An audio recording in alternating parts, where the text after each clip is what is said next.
Cette sensation, cette quasi-impossibilité de dire non, ça parle à beaucoup de gens. C'est comme si le oui sortait tout seul, presque malgré soi. Eh bien, derrière cette lutte intérieure, il se cache un mécanisme psychologique vraiment puissant. Et aujourd'hui, on va plonger dedans, on va le décortiquer ensemble. On commence avec ça, elles acceptent. Une charge de travail en plus, une invitation qu'on ne voulait pas, une demande de service, même quand tout à l'intérieur crie non.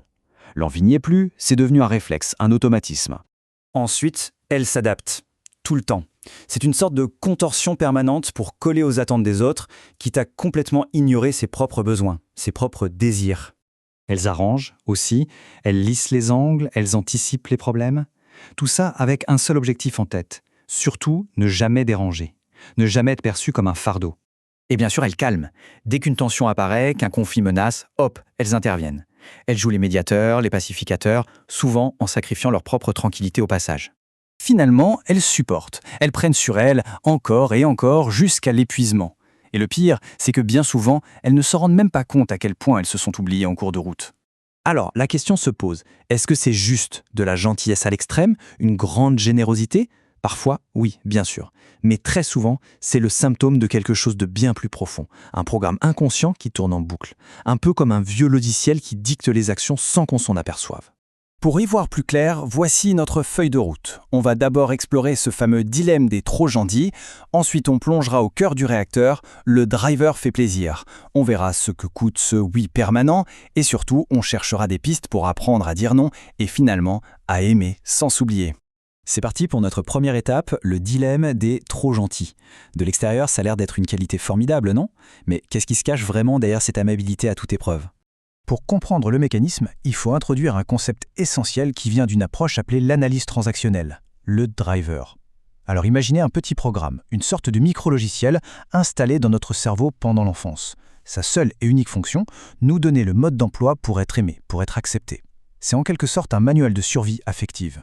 Et il existe plusieurs de ces drivers, mais celui qui nous intéresse aujourd'hui, celui qui est à la racine de cette difficulté à dire non, c'est le très puissant et très répandu driver fait plaisir. Voilà, en substance, le message qui tourne en boucle dans l'inconscient. Ce n'est pas une pensée claire et formulée, non. C'est plus une directive de fond, une condition sine qua non pour se sentir digne d'être aimé. Et le point crucial, c'est que ça ne reste pas un simple comportement, ça finit par modeler toute une façon d'être au monde. Mais comment ce programme s'installe-t-il ? Eh bien, tout commence dans l'enfance. L'enfant apprend très vite à devenir un expert pour décoder les humeurs, les attentes, les besoins des autres. Souvent, c'est pour protéger un parent perçu comme fragile ou imprévisible. Ce qui au départ était une stratégie de survie devient une croyance fondamentale.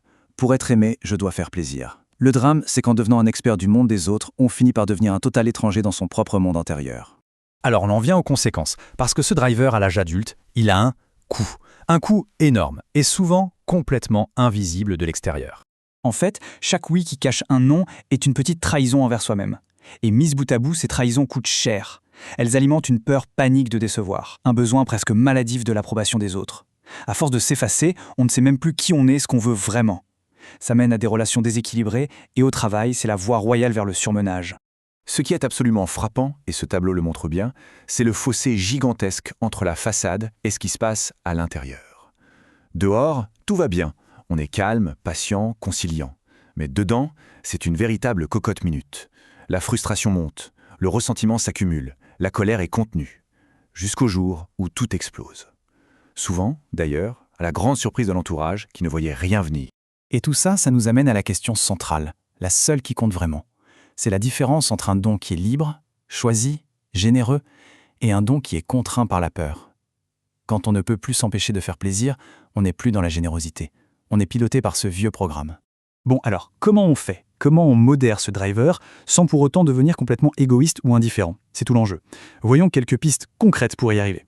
Tout commence par un changement de perspective. Poser une limite, ce n'est pas une agression, c'est un acte de respect pour soi. Ensuite, il faut réapprendre à s'écouter, à se poser les bonnes questions. Est-ce que j'ai l'énergie pour ça ? Est-ce que j'en ai vraiment envie ? Vient ensuite l'étape le plus délicate. Accepter qu'on puisse décevoir l'autre et que ce n'est pas la fin du monde. Un lien sain y survivra. Et enfin, la fameuse culpabilité. Ah, elle va se pointer, c'est sûr. L'idée, c'est de l'accueillir non pas comme la preuve qu'on fait quelque chose de mal, mais comme le signe encourageant qu'on est en train de casser un vieux conditionnement. Et c'est ça qui nous amène à la transformation finale. Le but n'est pas de moins aimer, le but c'est d'aimer d'une autre manière, une manière plus juste. Pour réécrire le vieux logiciel, on peut, comme le propose l'analyse transactionnelle, s'accorder de nouvelles permissions. C'est un peu comme une mise à jour du système. On se donne la permission de penser à soi. On se donne la permission de dire non, de poser des limites. On intègre l'idée, vraiment, que notre valeur ne dépend pas de notre capacité à plaire. On peut être aimé pour qui on est vraiment, pas juste pour ce qu'on fait pour les autres. Au fond, le but n'est pas de devenir quelqu'un de dur ou de fermé, c'est d'atteindre une forme de maturité affective et relationnelle. Pouvoir donner sans se vider, être bon sans se sacrifier, être présent pour les autres sans pour autant être absent à soi-même. C'est là que se trouve la vraie liberté intérieure. C'est apprendre à aimer avec plus de vérité, plus de dignité. La question n'est donc plus de savoir si on est gentil, mais si notre gentillesse est enfin devenue libre.